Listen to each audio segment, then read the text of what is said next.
I can turn these.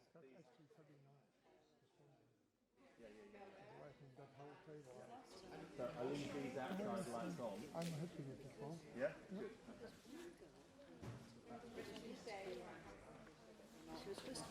Heads or tails, when Ollie tosses, you as well, Bear, you will have to heads or tails, yeah?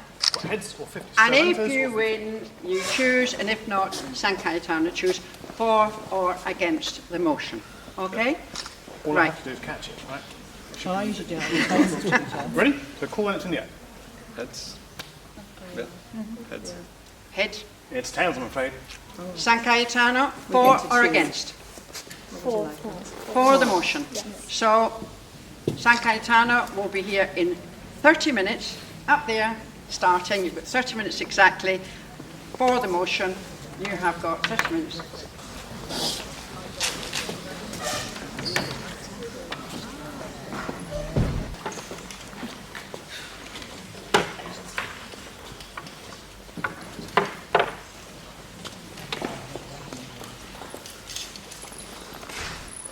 You ready, Paul? Yeah. Breaking news. Okay. Well, good, and then you said good evening with the darkness in here. Good morning, everyone, and I'm sorry about the slight delay. The bus company did their absolute best to get you here all in time, but the weather and traffic is what it is. For those that might not know me, my name is Kate Mentick. I'm the coordinator of this project on behalf of the Rotary Club of Calvia International. Welcome to the finals. This final day we've been working towards for the last 2 or 3 months. Inter-schools debates competition to celebrate what I like to call the art of the debate. It is an amazing thing. A skill which will stay with you for the rest of your lives, through your careers, through your personal life, and even sports organisations, social organisations, you can use it everywhere. I would like to thank my Rotary team who are here today, some of whom will up at the crack of dawn, and you'll see them scattered around, many of them in these yellow tabards. Without them, it definitely wouldn't be happening. And I would like you all, on your chair, you will all find one of these leaflets. Not at the moment, obviously, it's rather dark, but I would like you to take it with you and have a quick look, because it basically tells you what Rotary is. If you ever were looking at networking, this is probably the best networking organisation in the world. We're in every continent, 200 countries, about 1.5 million members, and if you travel anywhere to those countries, you say you're a Rotarian, you're welcome. Our club knows that, as the members do, because we get people coming to visit us from all over the world. I would also like to thank our sponsors. We have Nicky Roberts with us as well, who's been working very hard from the ticket travel agency. We're sponsored also by Clínico Quineda, by Emacs Insurance, and as you can see from this amazing place, by Plama Pictures and Mr. Paul Aubrey standing over there in the shade. But more onto the schools now, because you're the important part of all this. And I would like to introduce you all, the 1 or 2 that came a little bit later. So today we have, in no special order, we have the Academy turn in. I think you're in the back. Hello, Academy, Chris Bennett. Hello there, welcome. And next we have Agora and Alba Martorell's with them. I think you're also at the back there. Can you stand up, please, so we can see you a little bit? Thank you. And then, of course, we're at Baleares International School with Gemma Austin. There you are. Hello, everybody stand up. We can see you a little bit. Thank you. Welcome. Belver International, we have you over here, of course, and Mr. Sean Scott, their teacher. Thank you very much. And we also have the French lycée and Señora Louisa Martorell. And I'd just like to make a special comment here, because this school are doing what's called the Euro Parliament. The inauguration was yesterday at the auditorium. I'd like to congratulate the school and the headmaster on a huge amount of work that's gone into it. Pupils from all over the world, 250 of them. And guess what? Up on the stage there with the inauguration was our best debater of last year, Damien McLean, our best debater. Well done. on our best wishes to Damien, who, according to all the French and all the other consuls that were here yesterday, has definitely got a blooming career in front of him. Amazing. Anyway, onwards and upwards, and for the first time here today, we've got Green Ballister. I think they're at the back there with the teacher Eva Fitz. I welcome. And Mallorca International. Sally, there you are. And it's his second time. The first time was Montessori, and I think you're over there with your Chris Cunningham. Yeah? Thank you. And we have Queens here. Queens are old friends of these debates. Marlon Chetty, right in the back there. Welcome. And finally, of course, San Cayetano, who are also on the stage with us here today. A little bit of housekeeping before we start. Please, phones all on silent or switched off. Anybody needing the toilets, just through there to the left, straight ahead. And most important, this is not so much a suggestion as getting close to an order from the authorities and technical people here. Wait today, say, no touching the equipment. All things around these walls, I think there's not so much of that as there are some days, but please, don't let curiosity get the better of it. No touching the equipment. And that includes the microphone, by the way. Yeah. Today, we have, just for those that might be a touch hungry already, we've got the meriendas at 11 o'clock, maybe 2 minutes later. The debates, the next debate will be starting, this one obviously starting now, the second debate will be starting at 11:30. The prize giving is at 12:30, and of course we finish at 1 o'clock. So what I'd like to do now is just pass you over for a few words to our generous host, Paul Aubrey, the Managing Director of this wonderful company, Plama Pictures.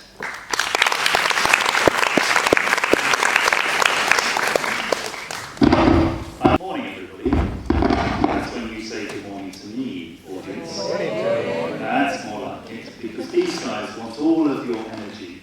Because here they are sitting through speeches, thinking, let's get on with the debate. And that's what we should be doing in about 2 seconds. So all I wanted to do was say, we sponsor this now for 5 years, haven't we, Kate? Kate is a lot more than a coordinator, by the way. We'll talk about that later. You can see all of the folks nodding away. She's the press secretary. No, she's the chairman of all of these things. We've got some wonderful graduates of these programs, and it's been an absolute delight and pleasure for us to be host again and sponsor. So have a super day. Please, please, please give the audience in there, give them all your energy and love, because sitting up on stage rather than sitting in your own school is a little bit of a challenge, but these guys will do brilliantly as for the second debate. I'm going to leave you now in the able hands of Kate, who's going to start the debate with our wonderful timekeepers.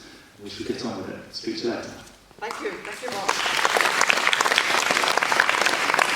So, our first debate, Belvedere International College against San Cayetano College for the first, third and fourth place. The motion for today is true power today lies with global finance, not the political institutions. I'll repeat that.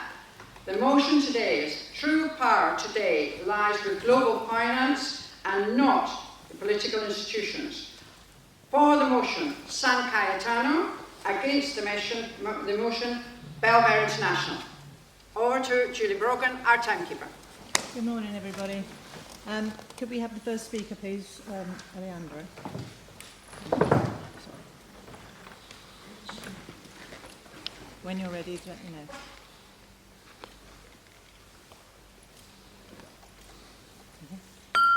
Passage in the shadow of money and power. Charles Wright Mills. What is power? What is that concept talked about so much nowadays? And who exactly holds such power? According to Oxford Languages, it is the capacity to influence on the behavior of others or the course of events. However, the University of Peshawar decided to add and complete the definition as the ability to influence another's behavior even in the absence of their consent. Being able to achieve a goal despite opposition from others. But then, where does power lie? Ladies and gentlemen, true power, as it is today, is held by global finance. Throughout this debate, my teammates, Lucía Esteban, Margot Roca, and myself, Alejandra Lopez, will not only demonstrate our claim, but also show how it is mistaken to believe that it lies with political institutions. We will do such thing with the use of two simple but enlightening arguments. The main one, money's influence over politics. Allow me to introduce it with a more than recent example. The FIFA World Cup of 2022, which, despite the controversy, it is currently being held in the nation of Qatar. This year's most important football event is taking place from November to December, when it is usually held in summer, in a country which, when the host was decided, didn't have any of the buildings or infrastructure required to put on the World Cup. In fact, it has had to build almost all stadiums. The workers in such construction plants were immigrants, poor immigrants, who had to suffer from horrible working conditions, which provoked 37 deaths. The date of the event, originally from June to July, had to be moved due to Qatar's extreme weather in summer interfering with all countries' national leagues. Moreover, European countries which hold high political power were opposed due to the previous facts and Qatar's discriminatory ideology towards minorities. But then, how did Qatar not do anything against it? Or how did it allow Qatar to host in the first place? Let me answer. Because of money. Because of money. The nation has been accused of paying over $3 million in bribes to FIFA officials, as US news reports, together with $2 million for FIFA's vice president at the time, Jack Warner, according to information from the British newspaper The Telegraph. This accusation gains strength when we take into account that that same man was responsible for granting the World Cup of 2018 to Russia after a bribe of $5 million, as an indictment from the US Department of Justice states. Remember what the University of Peshawar added to the definition of power? In the absence of consent, money bought the World Cups, and despite opposition from other countries and its political institutions, it is currently being held in the nation of Qatar. Surprising? After today's debate, it will be proven that no, it is not. And in fact, it occurs way more than we expected. Thank you very much for your attention, and keep in mind that prestige is a shadow of money and power. Thank you.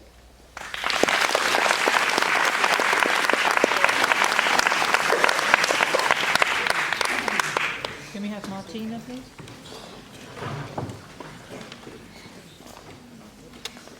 Let me know when you're ready. Okay. The real power is not money power, but political power. Good morning, judges, opposing team, and members of the audience. My name is Martina Moscoas, and today my team and I are going to tell you why we are against this statement. True power lies with global finance and not political institutions. To start with, I am going to tell you what some of the terms in this statement mean. True power is the authority of an individual's or a group's rights by making decisions, giving directions, and demanding compliances. According to the Cambridge Dictionary, global is something relating to the whole world, and finance is the management of a supply of money. Political is something related to politics, and institution is a large and important organization. During this debate, I will talk about how political institutions are still above global finance. Second speaker, Maria Jose, will talk about how political institutions completely overpower global finance. And third speaker, Maria Lascaux, will talk about how political institutions have more power over more sectors than global finance. There is one thing every company involved in global finance has to do: be obedient to the laws. An example of these laws having to be obeyed is how governments have created sanctions against Russia, limiting their business, their finance. It is true that some of the sanctions have been financial, but they have been imposed by political institutions. The laws are like the rules of the game, in which these companies have to play in. The rules have to be followed by everyone, and whoever controls them and contains them in order to favor themselves and possibly damage others controls the game. Nowadays, the people who control the game in which global finance has to play in are political institutions. Point of information. Who plays the game when money is interfering with the laws, in bribes? Well, can you repeat? I didn't know. Who plays the game when money is interfering with the setting of these laws, with bribes? Yes.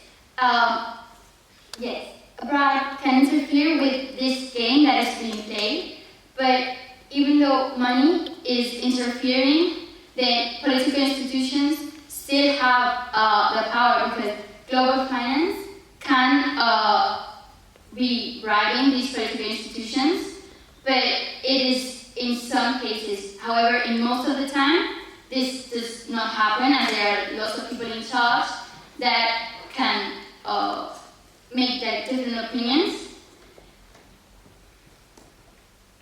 In the world we live in today, politicians continue to be a little bit above the big corporations involved in global finance, due to the simple fact that whenever they decide, they can change the law, the rules of the game, in order to perhaps damage one of the players.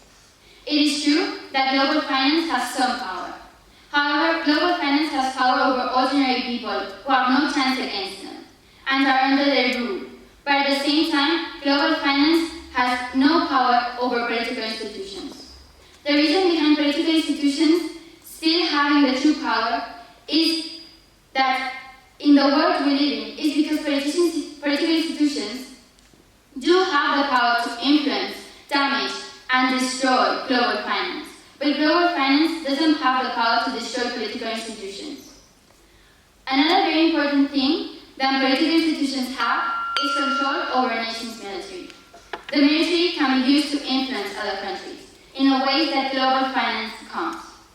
Overall, I am against the statement, true power today started with global finance and not the political institutions, because political institutions still play a crucial part in our day-to-day lives and are still the ones who control the game, the ones who set the laws we have to obey. In conclusion, political institutions are still the ones in power. Thank you.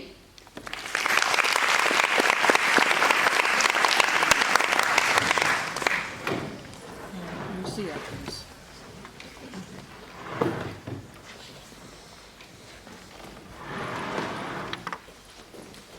Let me know when you're ready.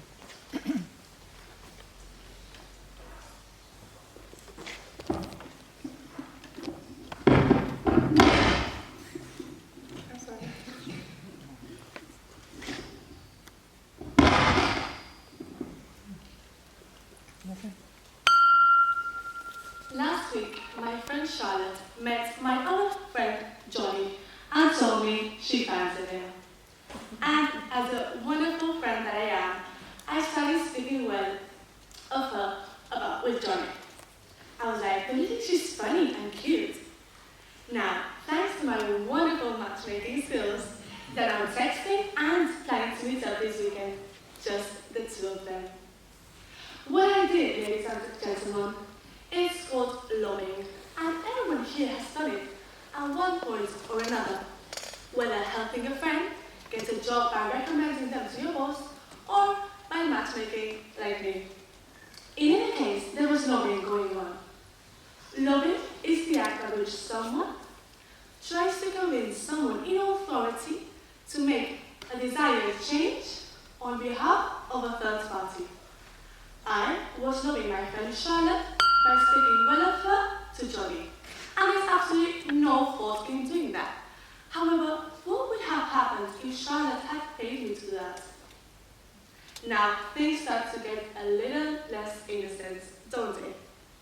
Yet, paid lobbying is a major legal industry all over the world. Large companies employ lobbyists which meet up with politicians to constantly present their cases. Lobbying usually involves trading money for a favor. And now let me state some astonishing examples. The company, FedEx, spent $71 million, I repeat, $71 million on a lobbying and the election campaign during 2016 and 2020 economic cycle. And guess what? Guess how much did they pay in federal income taxes? The answer is zero. Another example, Charter Communications. They spent $64 million on the same thing in the same period, and they spent zero on federal income taxes. That's right. Every American that paid even a single dollar in federal taxes in 2020 contributed more than FedEx, Charter Communications, Nike, and 52 other major corporations. So you see, this enormous influence allows major corporations to influence legislation and block progress on important issues, while the American people are forced to carry the tax burden. You have a point of information. Exactly. Don't FedEx have more power because they have networks with global and political institutions rather than because of their money? Yes, they have power because they pay the government, so they don't have to pay taxes. And this is just one, in the USA, is just one example of all of this.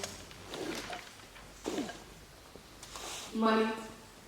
As Benjamin Franklin once said about money, the more of it one has, the more one wants. Because, let's face it, we use it for almost everything. Clothes, food, a roof to sleep under. But money can be used for other not so honorable purposes, such as corruption. Because let's face it, corruption is a big issue. And unfortunately, I'm not just speaking about less economically developed countries. Believe it or not, here in Spain, there was and still is corruption going on. And I also must add that deforestation is also happening. And Chinese companies own big shares in the Brazilian Amazonia that cause deforestation. And although states and the United Nations are trying to stop this, the Chinese companies are paying an extremely large amount of money to the Brazilian government that allows them to do that. Look at this picture. This was in 1950 when deforestation wasn't happening, and this was 2020. 20% of the habitat has been lost. 100,000 million species are getting extinct each year. Ladies and gentlemen, this is happening. This is a reality. Big companies use their money for lobbying and corruption, so the government bends to their will. Meaning that true power today lies with global finance and not the political institutions. Thank you very much.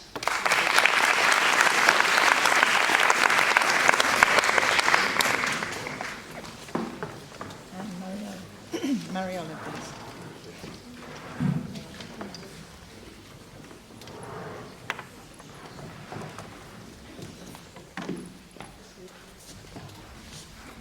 Let me know when you're ready, please.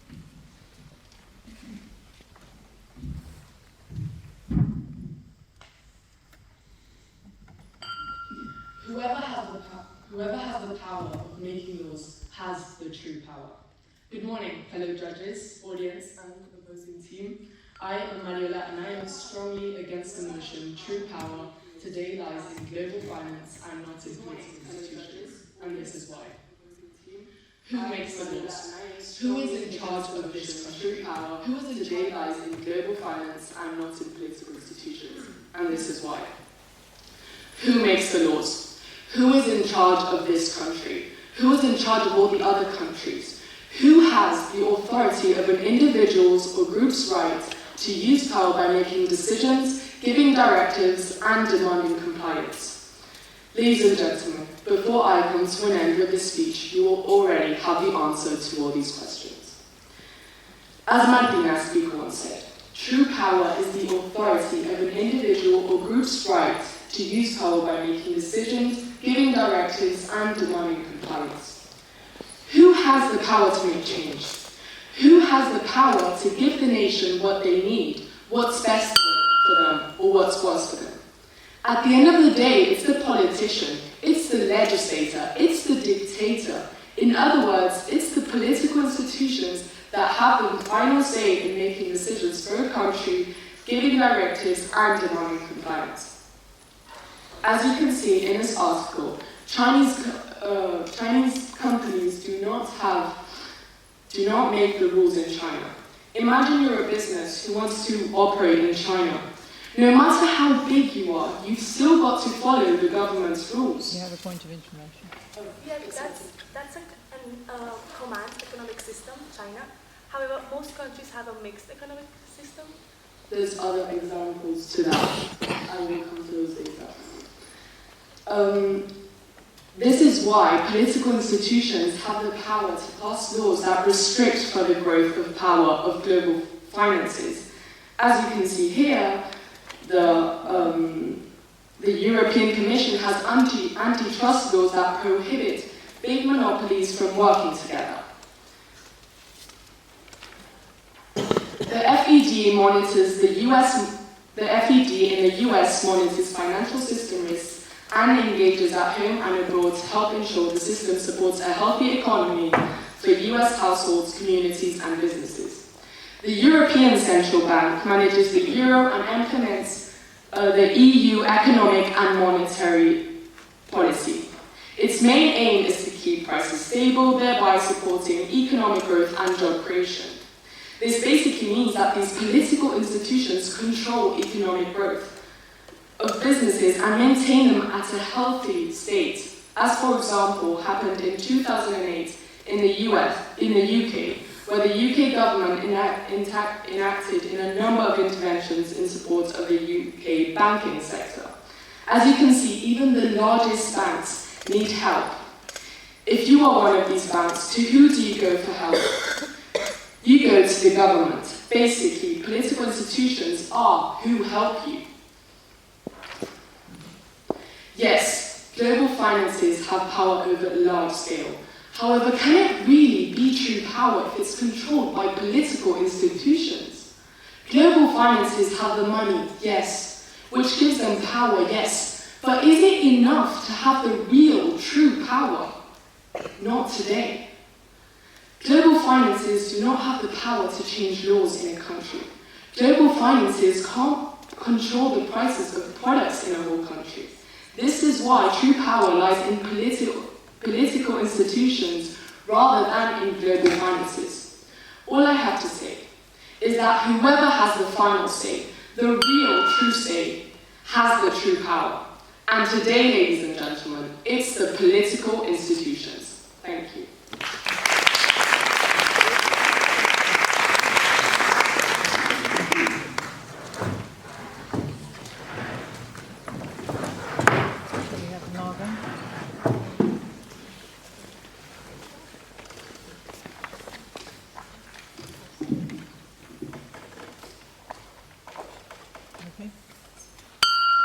Who has true power?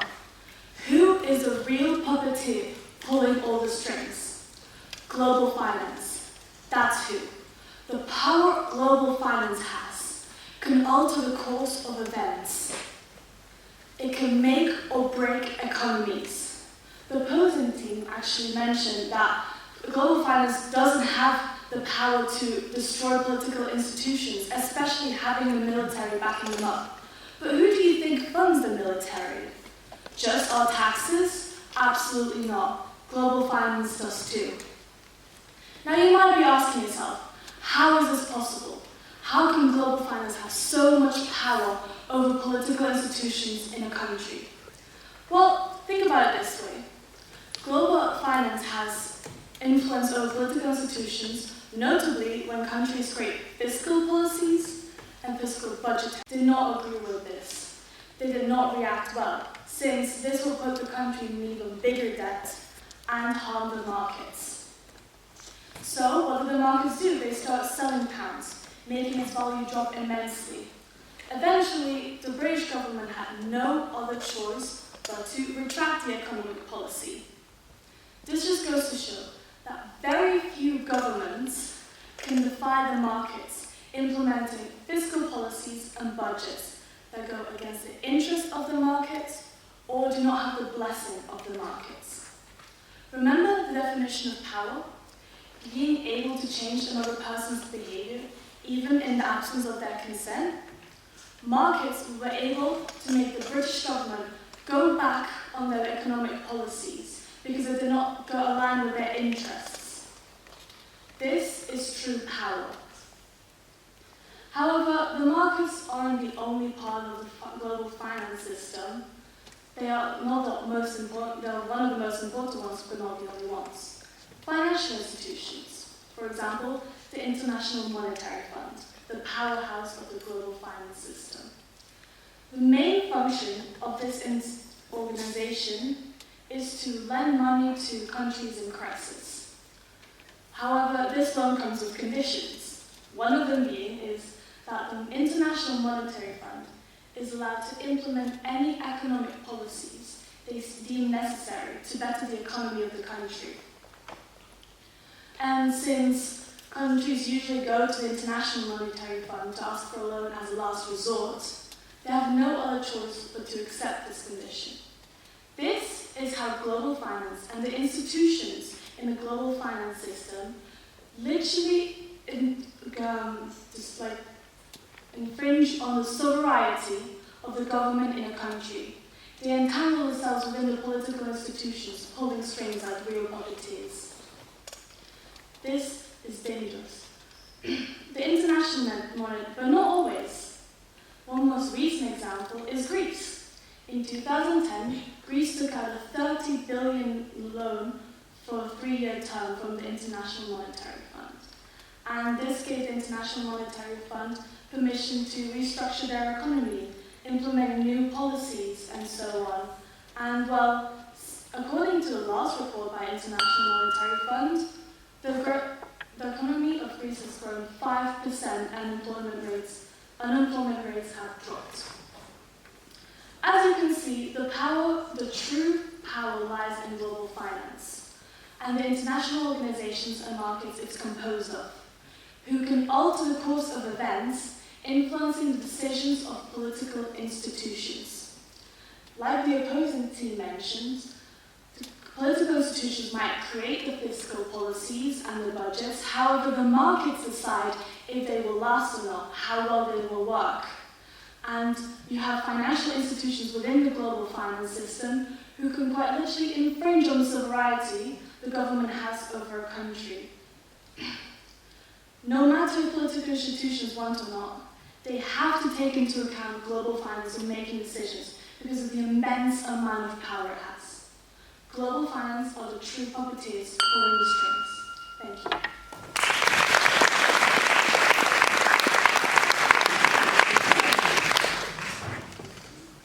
And lastly, Maria, please. Let me know when you're ready, please. The greatest power is not money power, it's political power, said Walter Annenberg, the USA ambassador of the UK. So let's look at this debate with 3 phases to power. First, decision making, then agenda setting, and lastly, thought control. Financial power only has power over one of these, decision making. For example, Alejandra has said of the FIFA World Cup example, they only had power over decisions of how and where this event will happen. So therefore, you are also implying that they needed to buy political power and networks to get this event to happen there. So you are also saying that political power has more influence than global finance because you needed it in first place. Then we can also look at another example, the Chinese companies that don't make the rules in China. Dior, Versace, NBA, all these companies had to apologize to China for not including Taiwan and Hong Kong as part of the country or putting them as individual regions.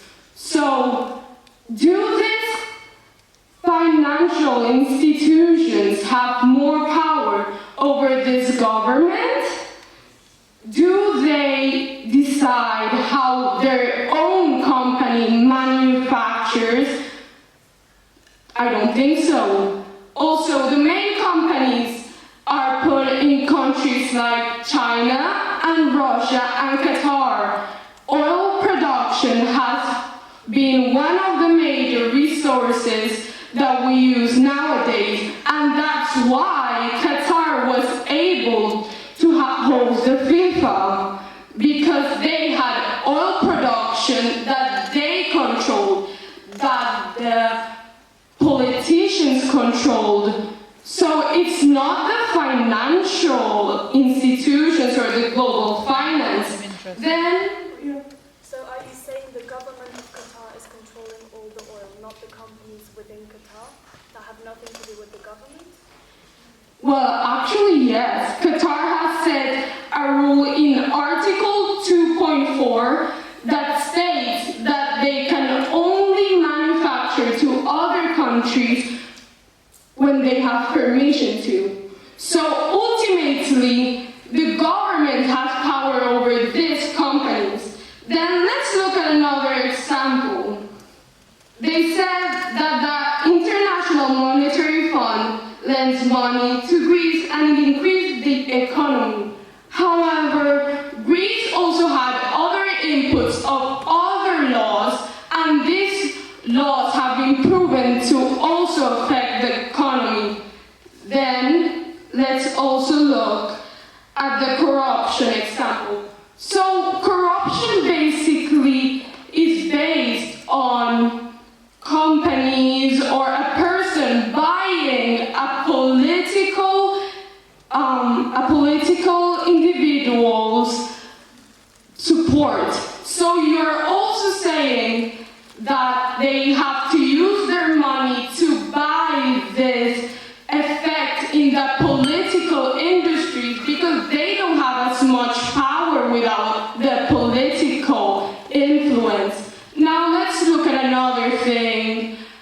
In Colombia, the COVID-19, Maduro had $30 million to buy 2.5 million AstraZeneca vaccinations. However, he didn't buy them because he deemed them as less safe. So there was the money, but the final decision is up to the government. The final news is up to the government. Then, thought control. There are various countries which do not allow the social media. For example, China, Iran, North Korea, Russia, and they control what people think or what people believe based on the political individual's ideology. And financial power doesn't have power over this, only ads. Thank you.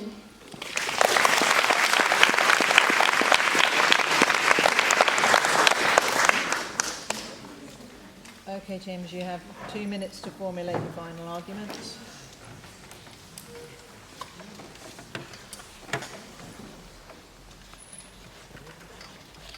Can I have the speaker from Belvedere, please?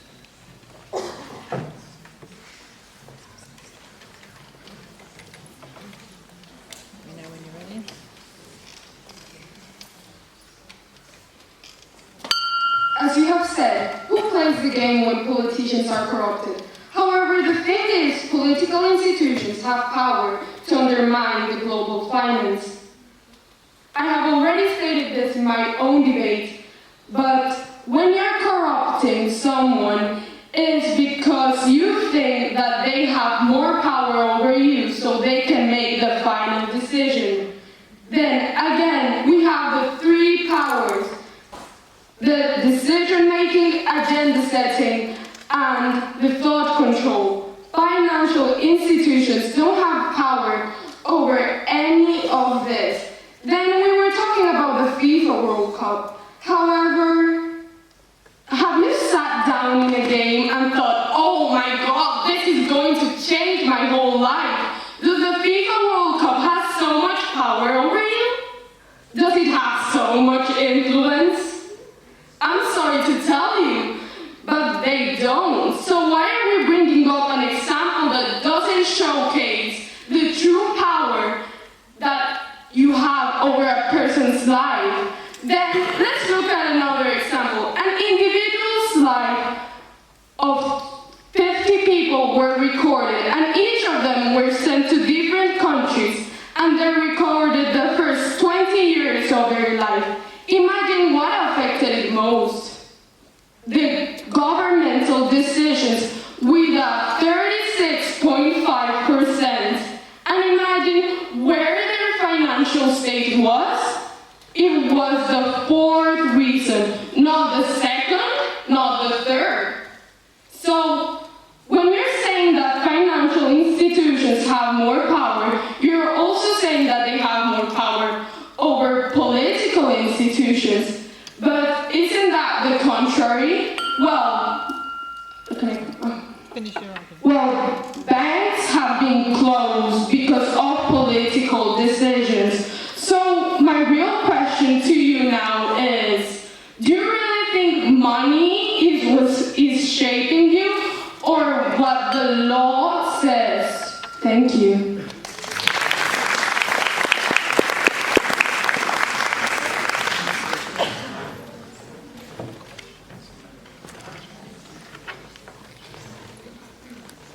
Let me know when you're ready. Where does power lie? Who holds power? Global finance or political institutions? These have been the questions debated today between Freire and San Cayetano, but only team can emerge victorious. I believe we both have performed excellently.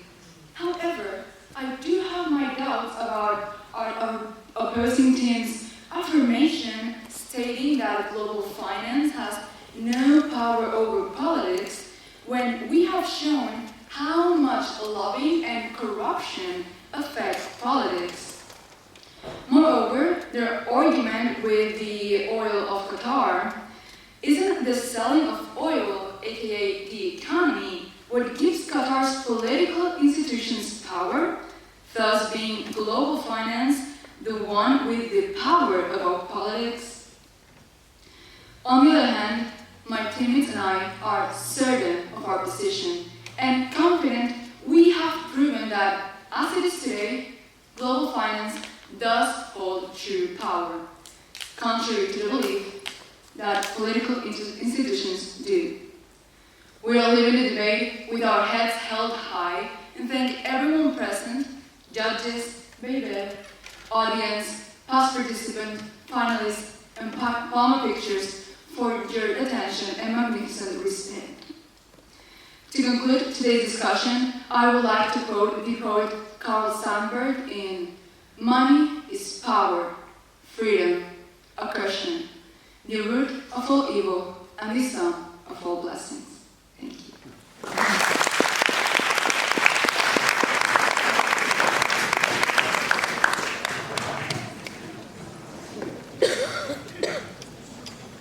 Well, I think you'll all agree it's a really exciting start today. What a magnificent debate. Onwards and upwards, the jury is Newman and Christensen, Alison Tom. Now you've got the hard job. For your information, the results are not given now, as you know, they'll be given when this other debate is finished. So the team can now go up to the left and start your hard work. Could I ask the two teams that are taking part in the next debate to come forward right away and do the draw?